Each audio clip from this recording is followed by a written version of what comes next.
Você acha que sobreviveria a uma criatura dessas de filme de terror? Afinal, é só correr, se esconder, ficar quieto e segurar a respiração para deixar o like e se inscrever no canal. Só que esses bichos caçam dentro do território deles, e ali cada instinto que devia te salvar é o que te entrega direto para as garras deles. Aqui é o Drake, e hoje no Derrotando Filmes, a gente vai ver 6 criaturas que transformam seu próprio abrigo em armadilha, incluindo um parente doente que você esconde em casa e que fica com mais fome a cada prato que você dá, um meteorito que transforma os animais em volta em monstros, e até um parasita que levanta os mortos do chão para te caçar pelo calor do seu corpo.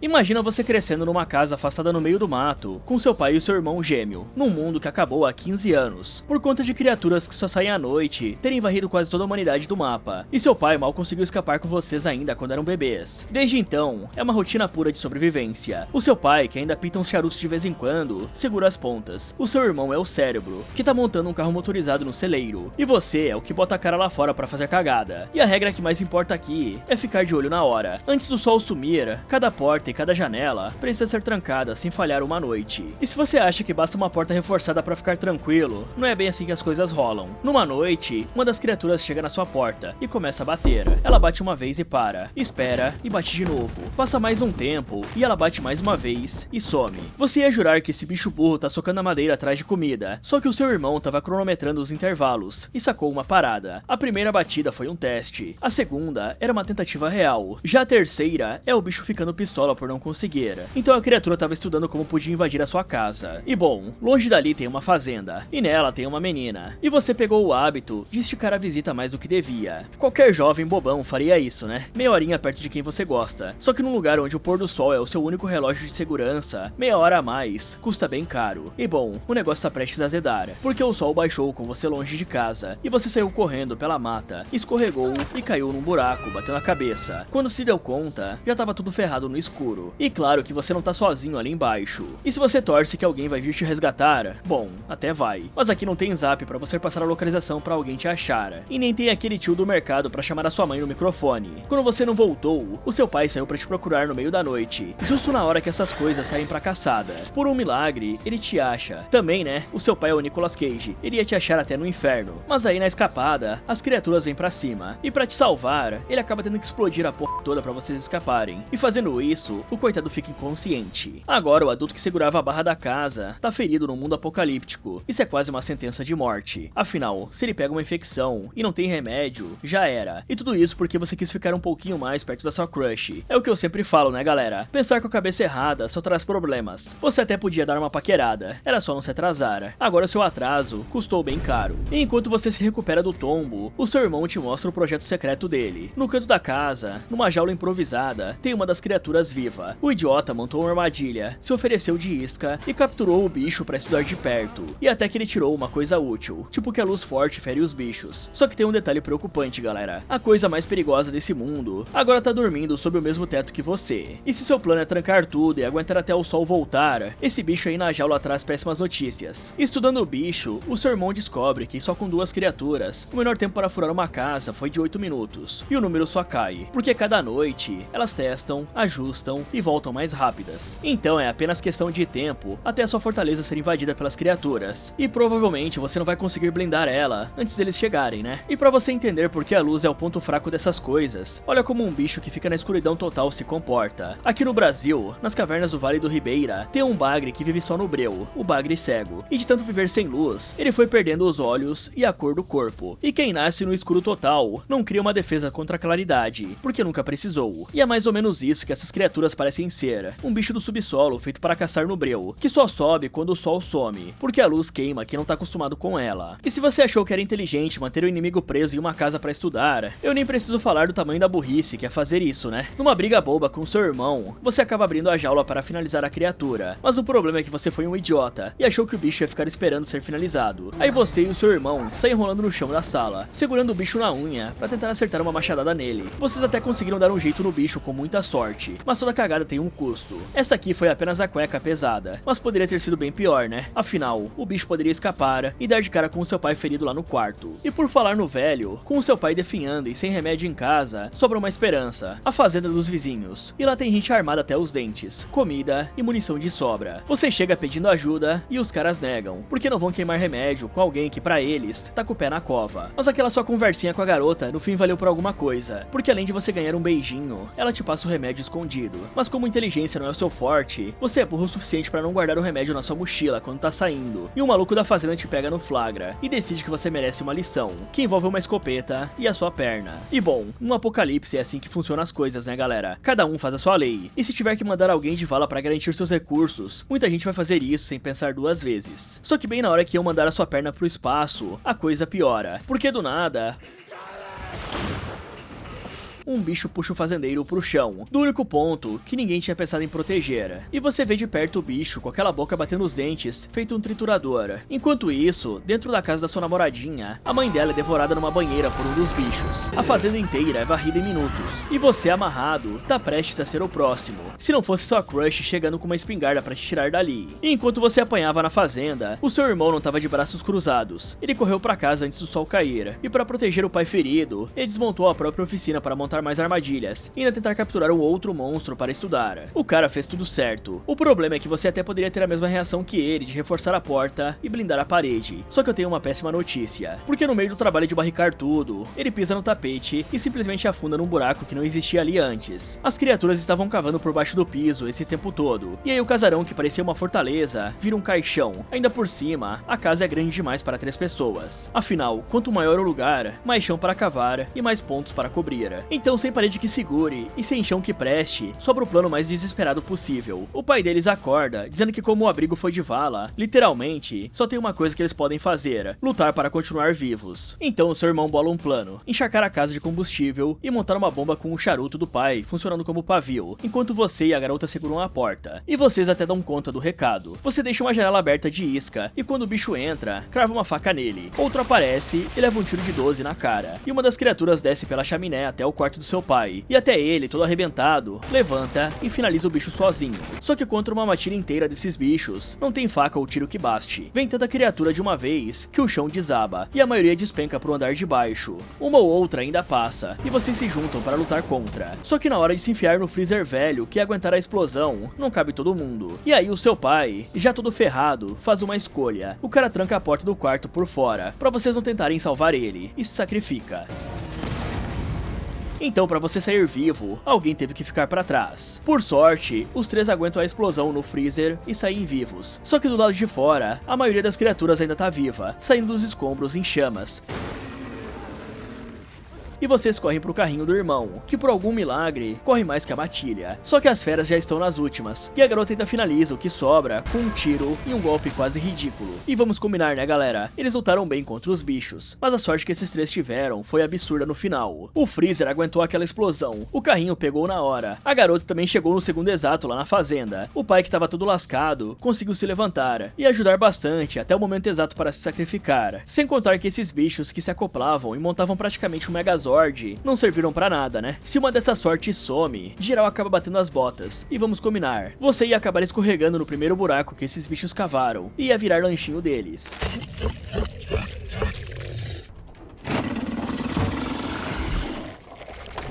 Imagina você herdando uma casa no meio do nada e descobrindo que ela vem com um tanque de água gigante enterrado no quintal. E você é o dono de uma loja de pets afundado em dívida. Então, quando o advogado aparece dizendo que a sua falecida mãe tinha uma cabana escondida na costa do Oregon, você não pensa 2 vezes. Junta a mulher e a filha e vai pra lá atrás de respostas sobre o seu próprio passado. Porque o seu pai e a sua irmã morreram afogados naquela costa anos atrás, e os corpos nunca apareceram. O problema é que a sua mãe passou a vida inteira escondendo esse lugar, e logo você vai descobrir o motivo para não ter deixado você pôr o pé lá. E de todos os cantos daquela casa caindo aos pedaços, o primeiro que você quer explorar é justamente um poço fundo. Você desce ali sem lanterna nenhuma, só na curiosidade, e ainda acha bonito uma lamparina velha largada lá no fundo. Aí no dia seguinte, você volta pra mexer no encanamento, corta a mão numa válvula enferrujada e deixa o sangue escorrer direto na água. O problema é que não tem só água ali, e ainda por cima tem um galpão velho no terreno, entupido de tranqueira e ferramenta enferrujada, que você abre só pra mexer no gerador. E boa sorte achando que numa casa dessas é só trancar tudo e ir dormir tranquilo, porque logo você acha uma larva morta no túnel e leva pra dentro. A sua mulher, que estuda veterinária, diz que aquilo parece ser um anfíbio cego, um bicho que vive lá no fundo sem nunca ter visto a luz. Ou seja, já ouvimos essa história de bichos cegos na escuridão hoje, né galera? E ainda tem mais dessas vivas lá embaixo. E elas sobem pela água e por baixo do assoalho. É tipo aquela caixa d'água que todo brasileiro tem em cima do telhado e nunca na vida subiu pra olhar dentro. Só que aqui dentro dessa tem uma ninhada inteira esperando para te encontrar. E pra você entender melhor essa criatura, repara que a própria loja de pets da família tem um axolote no aquário. E esse bicho é aquela espécie de salamandra que nunca cresce direito e passa a vida inteira na água. E o detalhe é que ele respira muito pela pele. Por isso que esse bicho vive enfiado num tanque escuro e úmido, longe de tudo que resseca ou rasga essa pele. E aqui que mora a cagada. A essa altura você já tem prova de sobra do que tá rolando. Tem a larva congelada no freezer, a sua filha já viu uma criatura nadando no tanque, que você ainda tenta empurrar como um bicho que caiu lá na floresta, em vez de chamar o controle de animais. E mesmo assim você decide ficar, porque tem um comprador interessado e a grana ia finalmente quitar as suas dívidas. E você trata todos os sinais que aparecem como se fosse uma oportunidade pra fazer grana. E só quando o pingente da sua irmã aparece no fundo do tanque é que a ficha cai. Ela não se afogou na baía próxima como todos diziam, morreu ali no tanque. E só agora você pensa em chamar a polícia. E enquanto você tá indo atrás de ajuda, a corretora que veio fechar a venda volta pro carro de noite. Aí ela atola na lama e do nada é arrastada pro mato por alguma coisa e desaparece. O telefone mais próximo fica no posto de gasolina lá onde Judas perdeu as botas. O rádio do seu carro não funciona. E quando a polícia enfim manda um oficial, o coitado acha a estrada bloqueada por uma árvore, volta pra viatura e é pego ali mesmo. E o que sobra dele também é arrastado pro mato. Ou seja, quem vem ajudar acaba batendo as botas. E quando a sua mulher acha o resto do diário da sua mãe, que termina com um pedido escrito à mão pra simplesmente correr, a real é que não tem mais pra onde. Com a casa cercada por baixo, fugir até passa pela sua cabeça. Mas você nem chegaria no carro com a sua filha antes dos bichos pegarem todo mundo. Então você decide bancar o herói. Você junta o fertilizante e o combustível que tinha no galpão e monta uma bomba caseira para atrair as criaturas de volta pro tanque. E aí você desce sozinho de novo naquele buraco escuro, agora com a água na altura do peito. E agora você acabou de entrar no único lugar perfeito para se ferrar. E você arma a bomba lá no fundo, só que ela explode com você ainda dentro. E você sai de lá ferido, mancando e sem força pra nada. É justo nessa hora que aparece um Demogorgon da Shopee, puxa sua filha pro subsolo e tudo que você consegue fazer é assistir caído, sem conseguir levantar para impedir. A sua mulher ainda reage e agarra uma lamparina velha, tacando fogo na cara do bicho que vem pra cima dela. E aí a coisa recua na hora. E aí a sua grande ideia não matou o ninho, só te ferrou todo e te tirou do jogo na pior hora possível. E agora quem desce naquele inferno de água pra salvar a sua filha é a sua mulher. Ela molha os braços no alvejante, que é o que queima a pele desses bichos que nem ácido. Pega um forcado que tinha lá e uma tocha improvisada e se enfia dentro do tanque atrás da menina. Lá embaixo ela finaliza uma criatura com o forcado, crava um ferro na cara de uma segunda e acha sua filha lá no fundo. E ainda usa um lança-chamas improvisado para abrir caminho até a superfície. E quando vocês enfim chegam no carro, uma última criatura sobe na traseira, e é sua esposa de novo, que dá cabo do bicho. E olha, você só tá vivo por dois motivos. Porque essas criaturas resolveram atacar uma de cada vez, em vez de vir todas juntas. E porque a sua esposa carregou o time nas costas. Não é à toa que o seu nome aqui é Ben. E no fim, aquela casa foi só uma herança maldita. Era um ninho que a sua mãe escondeu para ninguém mais morrer ali. Você não sobreviveu porque foi esperto. Sobreviveu porque casou com a pessoa certa. E porque o roteiro te deu sorte demais. E o pior ainda vem no finalzinho. Porque uns 20 anos depois, uns operários aparecem para levantar um loteamento naquele mesmo terreno, sem fazer ideia do que ainda tá vivendo lá embaixo, esperando o próximo otário assinar a escritura.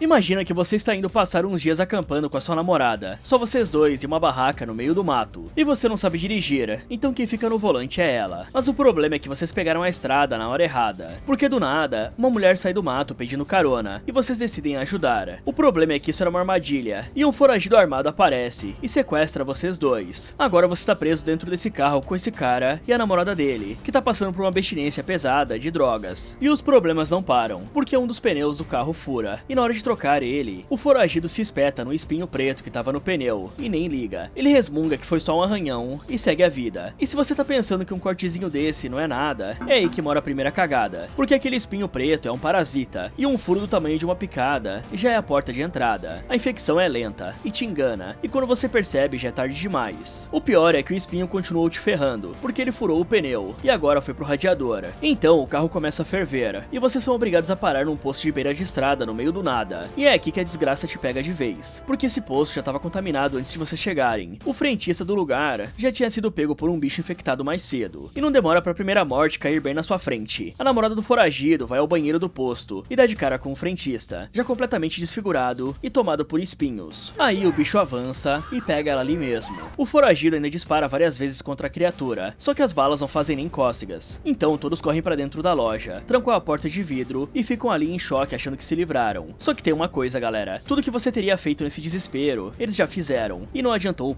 nenhuma. E tudo que tá ruim ainda pode ficar pior, porque você se engana achando que dá pra ajudar quem caiu. O foragido vê pela câmera de segurança a namorada dele se mexendo lá fora e acha que ela ainda tá viva. Então o cara abre a porta pra puxar a coitada de volta. Só que não é ela que tá se mexendo, é o parasita usando o corpo dela igual uma marionete para atrair mais gente para infectar.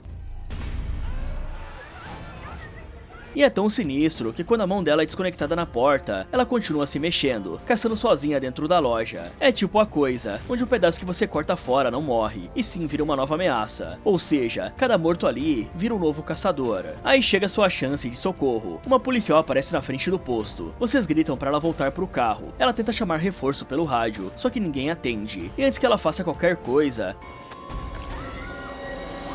a criatura que tinha subido no telhado puxa a oficial pra cima e leva metade dela embora. Então a única pessoa que aparece para ajudar foi de base bem na sua frente em segundos. Encurralados e sem saída, vocês acabam se enfiando dentro do freezer do posto. E por algum motivo que ninguém entende ali na hora, a criatura simplesmente não encontra vocês lá dentro. Parece sorte, mas é a única coisa que segura todo mundo vivo por enquanto. E logo eu vou explicar o porquê. Só que a essa altura, a infecção do espinho tá subindo pra valer e já tomou conta do braço do foragido. A única saída é desconectar o braço antes que o parasita tome conta do cara inteiro. Então vocês são obrigados a fazer um negócio com um estilete e quebram o osso na marra, com um pedaço de concreto. É brutal, mas é o que impede o avanço da infecção. E só depois de tudo isso, que cai a ficha de como o bicho caça. Ele atacou o seu carro que tava fervendo, e não o dono do carro, porque o motor tava mais quente que uma pessoa. E esse parasita não te enxerga, ele te lê pelo calor do seu corpo. E isso existe de verdade na natureza. A jararaca e a cascavel têm uns buracos na cabeça, entre o olho e a narina, as fossetas, que enxergam o calor de uma presa de sangue quente, mesmo no breu total. A sensibilidade é tão absurda que elas captam a diferença de menos de 1 milésimo de grau e dão um bote no escuro sem errar. Então esse parasita funciona igual. E se você tá pensando que agora é só se trancar, ficar quieto no escuro e esperar passar, é aqui que vem a cagada que vai te matar. O tiro não parou o bicho, a porta de vidro só segurou um tempo, e aquela mão decepada começou a caçar sozinha. Ainda por cima, o socorro virou parte da criatura. Então fazer tudo isso só te compra tempo. Eles não te salvam de uma coisa que te acha pelo calor. E aí sobra uma única saída, apagar o próprio calor. Então você se cobre de gelo para ficar invisível para a criatura e atravessar o pátio até a viatura sem o bicho te enxergar. Só que fazer isso coloca sua vida em perigo da mesma forma. Para se esconder da criatura, o seu corpo precisa ficar abaixo de uns 34 graus. Só que chegando a 32 graus, você já entra em hipotermia. É uma janela de menos de 2 graus entre desaparecer pro monstro e o seu corpo começar a desligar. Você até chega na viatura, mas não tem a chave para ligar e o rádio tá morto. Então não dá para fugir de carro nem chamar socorro. E tem um detalhe, andar já esquentou o corpo de novo, e na hora que você reaquece, o bicho volta a te caçar. Com a criatura em cima de vocês de novo, no meio da correria, um incêndio começa no fundo da loja, e a mão decepada que ainda caçava acaba pulando pro fogo e queimando ali mesmo. Aí o foragido atira na bomba de combustível do posto, e a explosão frita a criatura grande de uma vez. E depois, já com os espinhos cravados no pescoço, sem chance contra a infecção, o foragido atira nos tanques de gás e se explode junto, levando o que sobrou do bicho. Então você só sai dali porque teve a sorte de entrar no freezer e ele funcionar por puro acaso. E também porque um cara que você nem conhecia se sacrificou para vocês escaparem. Aí você e a sua namorada conseguem fugir a pé pela estrada. Parece até um final feliz. Só que a mata em volta já tem outros bichos infectados, dormentes, só esperando o próximo sangue quente passar. Então a humanidade aqui tá praticamente condenada. Pelo menos nos lugares onde é quente, tipo o Brasil.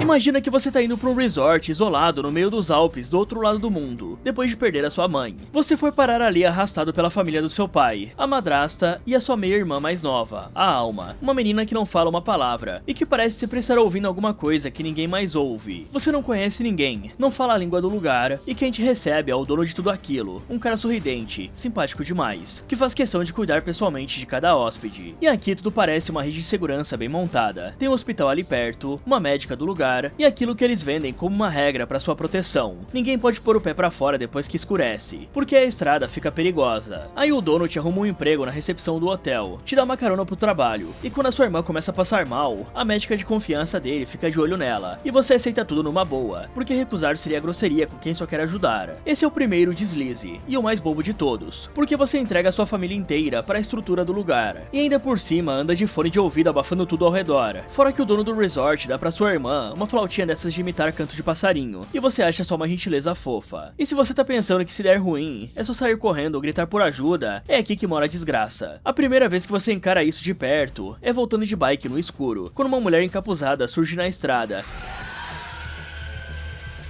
E por mais que você pedale com tudo, ela te acompanha sem esforço, até você bater de cabeça no vidro do hospital e escapar por pouco. E o que assusta mesmo é o grito que ela solta. Ela te prende no mesmo instante repetido, igual um disco arranhado, e ainda te deixa tão enjoado que você só quer vomitar. E aí, enquanto você tá travado e passando mal, o seu tempo de reação vai todo embora. E pra você ver que não é exagero, uma hóspede já tinha ido de base engasgada no próprio vômito numa cabana, enquanto o coitado do marido corria atrás da criatura na floresta. E os sinais vão se empilhando. Tem hóspede passando mal e vomitando na recepção, e pra aumentar a lista de coisas ruins, você sofre um acidente de carro fugindo de uma dessas coisas, e a sua irmã começa a ter convulsões que a médica empurra como uma epilepsia comum. A essa altura, até você, que tava boiando, junta as peças e entende que tem coisa muito errada nesse lugar. O problema é que a sua única arma nisso é um canivete borboleta. E se você tá pensando que agora é só procurar a polícia, ir no hospital ou achar alguma autoridade que resolva, esquece, porque ali toda a autoridade tá na folha de pagamento do dono. O policial da região come na mão do cara. O hospital onde você ia pedir socorro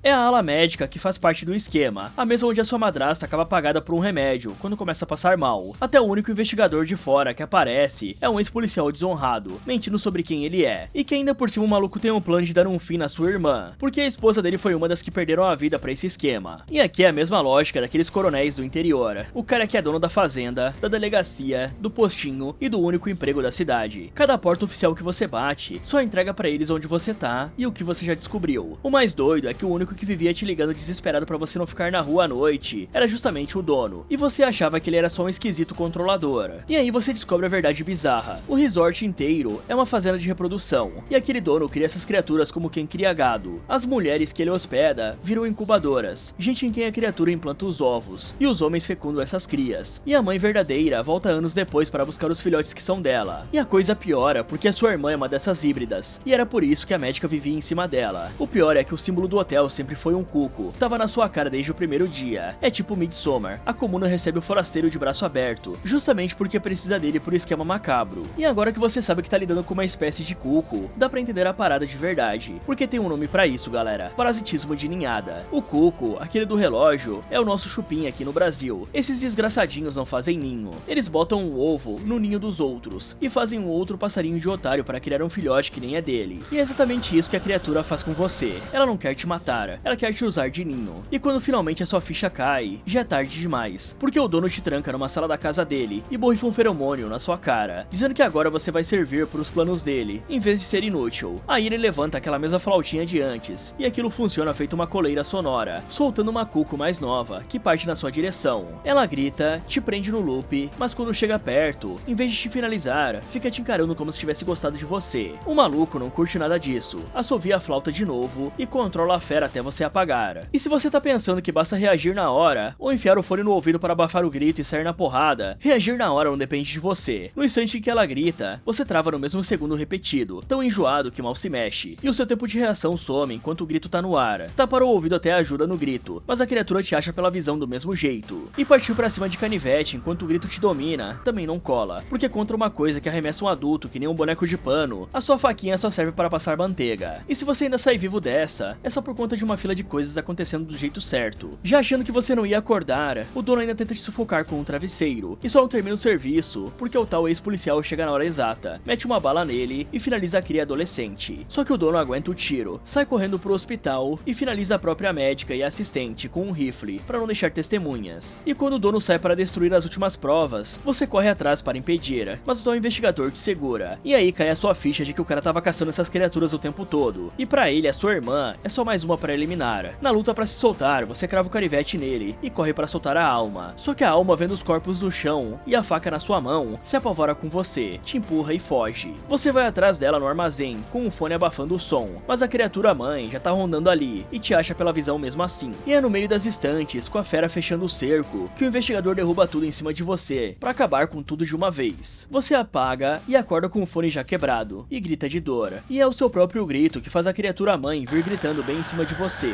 De braço quebrado, você ainda tampa o ouvido como dá, e quando ela chega bem perto e não faz nada, você aproveita a chance para enfiar a faca na garganta dela e silencia a fera de vez. E depois de fazer as pazes com a alma na linguagem de sinais e pedir a ajuda dela, é sua irmã que solta o próprio grito e confunde os dois homens armados que estavam tentando se matar. E isso faz eles acabarem se finalizando sozinhos.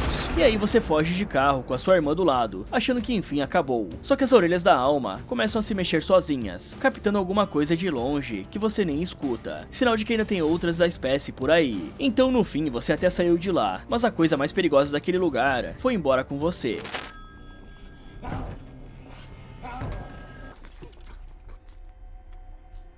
Imagina você ainda moleque, tendo que segurar a casa inteira sozinho, porque o seu pai e o seu irmão estão doentes demais para sair. O seu velho cozinhava droga numa mina lá no fim do mundo, no estilo laboratório do Breaking Bad. Aí num dia comum, alguma coisa no escuro daquele túnel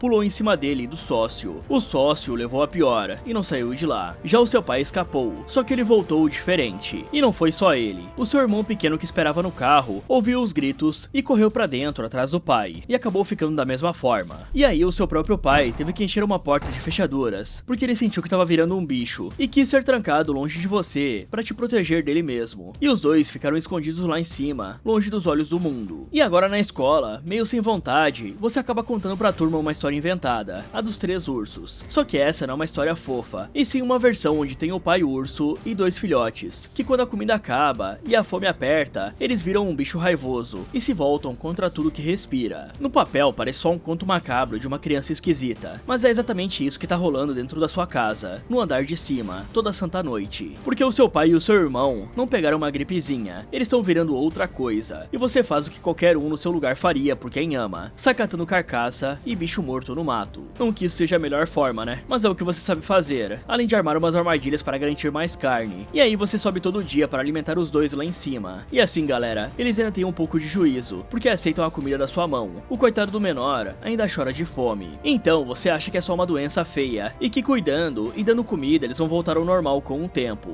Essa é a primeira cagada. E infelizmente, ela acontece por conta do amor. E se você tá pensando que encher a barriga da fera acalma ela, que dar comida segura o monstro quietinho até a tempestade passar, é bem aí que mora a roubada. Porque a coisa que tomou conta da sua família é um Wendigo. E a fome de um Wendigo não funciona que nem a sua. Quanto mais ele come, mais faminto fica. Cada pedaço de carne que você sobe pro sótão não acalma nada. Você acha que tá cuidando de um doente, mas na verdade tá engordando quem vai te matar. E pra entender que bicho é esse, um caçador velho da região senta e te explica a lenda. O Wendigo vem do folclore dos povos algonquianos, lá das florestas geladas do norte dos Estados Unidos e do Canadá. E só vira um Wendigo quem cede a fome no inverno e come carne de gente, ou quem cede a ganância pura, tipo pegando mais do que a sua parte e não repartindo com o grupo. E o castigo é virar algo com uma fome que não passa nunca, que só cresce quanto mais devora. E olha, essa coisa aí tem um nome real, é psicose do Wendigo, uma síndrome que já apareceu num relato de um padre jesuíta em 1661, falando de pessoas com uma fome maior que a de um cachorro, que quanto mais comiam, mais sedentas de carne ficavam. É tipo os Wendigos de Until Dawn,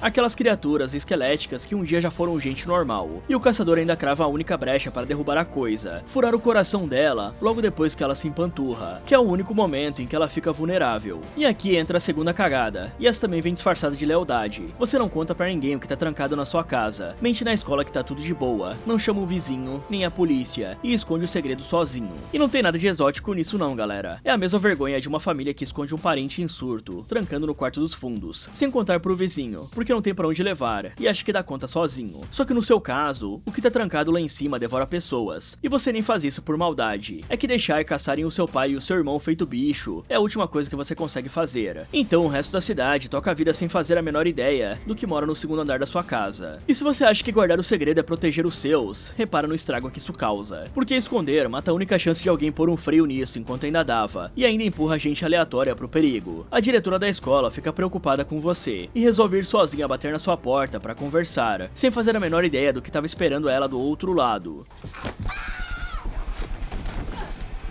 Então ela bate as botas ali mesmo, virando refeição, e essa refeição engorda a criatura e solta o bicho de vez. E é só depois disso, quando seu pai e o seu irmão fogem de casa e somem deixando só sangue pra trás, que você chega, cobre o carro e limpa tudo, sumindo com qualquer prova. E quando o Wendigo tá solto de vez, Cispus Falls começa a tombar pra valer. Já tinha os sócios do seu velho achado partido em dois. Metade tava na floresta e metade lá dentro da mina onde tudo começou. E agora vem uma onda de ataques que não para mais. O moleque que vivia te zombando na escola é atacado pela criatura no meio do bosque. Uma criança some e depois aparece devorada. E um policial fazendo ronda é fisgado por um grito de criança vindo de um galpão de madeira perto da mata. Ele vai checar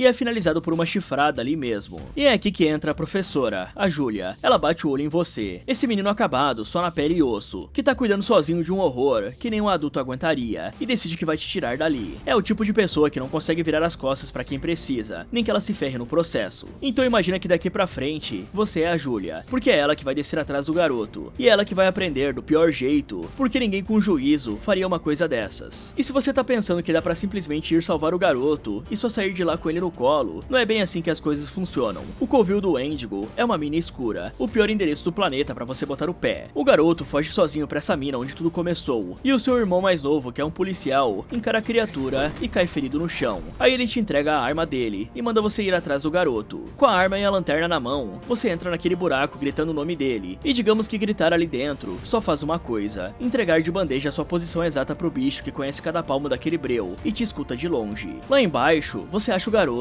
e o irmão pequeno dele, mas a criatura também tá junto, devorando um urso. Você descarrega a arma nela, e os tiros não fazem nem cócegas. Aí você leva um golpe e vai ao chão, perde a lanterna, e tá basicamente finalizado ali no escuro. Só que por pura sorte, tem uns sinalizadores velhos largados no chão, e a luz deles afasta o bicho por um segundo. Aí você agarra um cano de ferro e golpeia com tudo, tonteando um pouco a criatura, mas ela levanta de novo.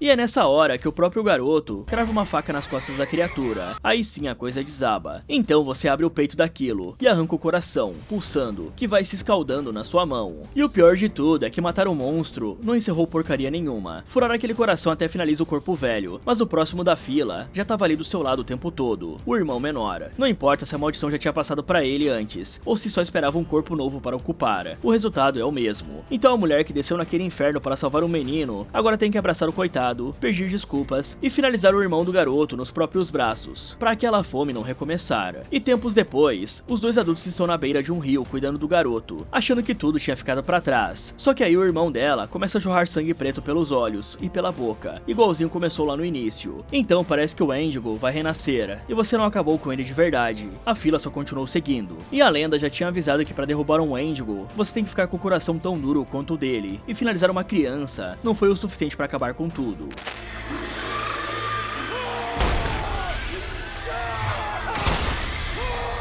Imagina você largando a cidade pra morar numa fazenda isolada, daquelas que ficam a uns 20 km de qualquer coisa, e você tira a água do próprio poço que vem da fonte do terreno. Você tem um cachorro no quintal, o cavalo no estábulo, as alpacas no celeiro, e aquela impressão de ter achado um cantinho de paz, longe de todo mundo. E a água é tão boa que a prefeita até quer puxar dali um reservatório para abastecer a região inteira. Só que nem tudo são flores, porque sua mãe tá brigando contra um câncer, e a sua irmã tá mexendo com um ritual, tentando de tudo para curar ela. Aí numa noite, um meteorito cai bem no seu quintal, do lado do cachorro, e não é uma pedra qualquer, ela brilha numa cor diferenciada, um magenta pulsante, que não parece desse mundo. A polícia e a prefeita aparecem para dar uma olhada, mas nem o Nathan, que chegou perto, consegue dizer que cor é aquela. Ele só sente um cheiro esquisito saindo da rocha, um cheiro que mexe com a cabeça, e traz de volta a ala do hospital onde o pai dele adoeceu. Mas mesmo assim a vida segue, todo mundo tratando aquilo como um espetáculo que caiu do céu. E ir embora dali nem passa pela sua cabeça. Ninguém abandona uma fazenda, a família e o sustento por uma pedra que caiu no quintal. Essa é a primeira cagada, porque enquanto você fica de olho no buraco no quintal, a coisa já tá escorrendo pro fundo do terreno, e ela começa saindo na sua torneira. E se você tá pensando que é só uma pedra de meteoro caída no jardim,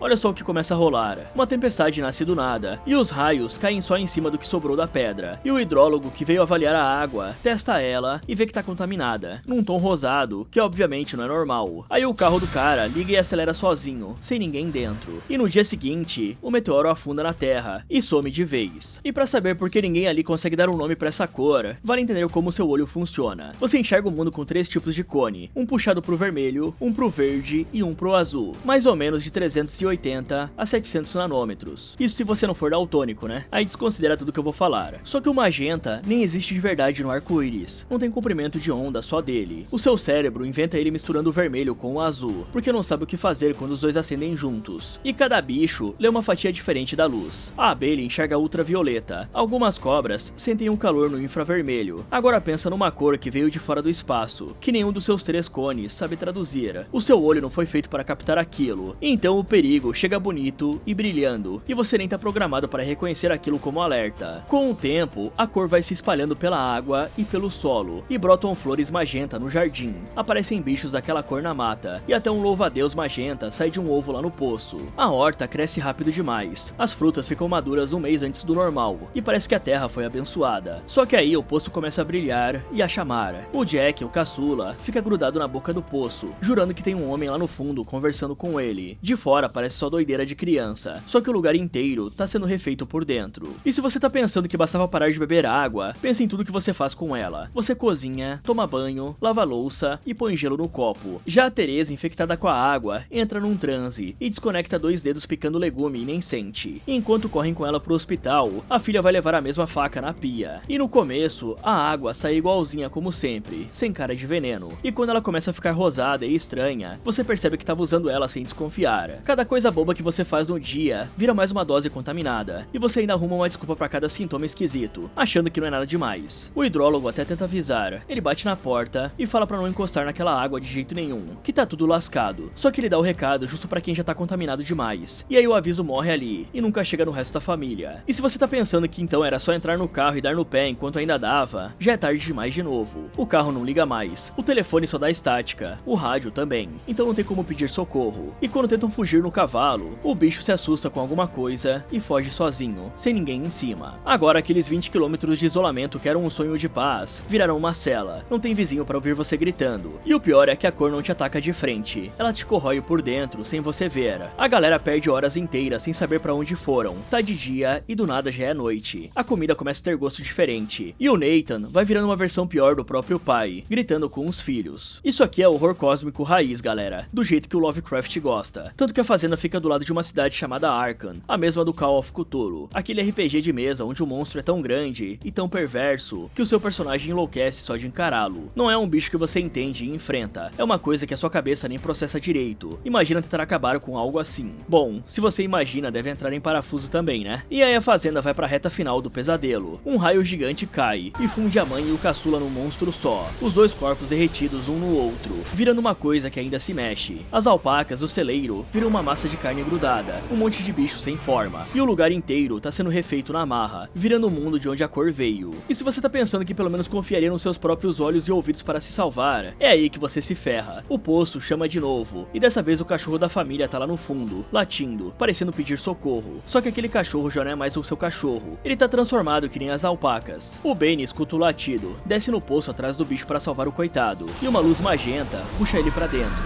e ele some sem volta. E repara na maldade disso, galera. A única coisa que te restava, correr pra salvar quem você ama, é justamente o que te leva pro buraco. E daí não sobra ninguém da casa. O pai pega a espingarda e finaliza a criatura que um dia foi a esposa e o filho dele, falando que aquilo não era mais a família dele. Logo depois, o hidrólogo e o xerife da cidade chegam na fazenda atrás de respostas, e o xerife, achando que o pai ia atirar no hidrólogo, finaliza o cara. Aí os dois escutam um barulho na cabana do Ezra, um eremita paranoico que morava sozinho num canto do terreno, e vão dar uma olhada. Eles acham um cara que nem casca seca, a pele toda ressecada, a vida do cara foi sugada pra fora, e uma gravação dele é tocada no fundo, falando da cor como uma coisa que pegou tudo que vive, e da qual ninguém escapa. E saindo da cabana, o xerife é espetado na cabeça por uma árvore que a cor já tinha tomado, e a filha, aquela mesma lá no começo que mexia com um ritual para curar a mãe, agora já foi pega também. Aceitando que ela não ia sair dali, ela é puxada por um vórtice rosa que a cor abre ali, e o único que escapa com vida é o hidrólogo, justo o cara que veio de fora, não morava ali e não dependia daquela água. No fim, o pai já morto ainda levanta infectado e vai atrás dele, falando com a voz da filha, tentando arrastar ele pro vórtice. O cara só escapa porque consegue se enfiar no porão na hora em que uma explosão varre a fazenda inteira. Sobra só cinza e osso onde tinha uma família, e a terra toda em volta fica descorada, em preto e branco, como se a cor tivesse tivesse sugado de volta toda aquela cor que ela mesma tinha botado ali. Ou seja, para escapar, você ia precisar da sorte exata que só o hidrólogo teve, o que convenhamos é bem difícil, né? Afinal, a chance de você entrar em contato com a água é gigantesca. E anos depois, eles constroem uma empresa enorme mesmo assim, em cima das cinzas da fazenda. Aquela água parada, calma e bonita, vai abastecer a região inteira. E o céu daquele lugar continua com um tom rosado inexplicável. E o louva-a-Deus magenta ainda sai voando, como se nada tivesse acontecido. O hidrólogo, o único que viu tudo, jura que jamais ia encostar naquela água. Só que agora, alguém vai. E não vão ser poucas pessoas, né?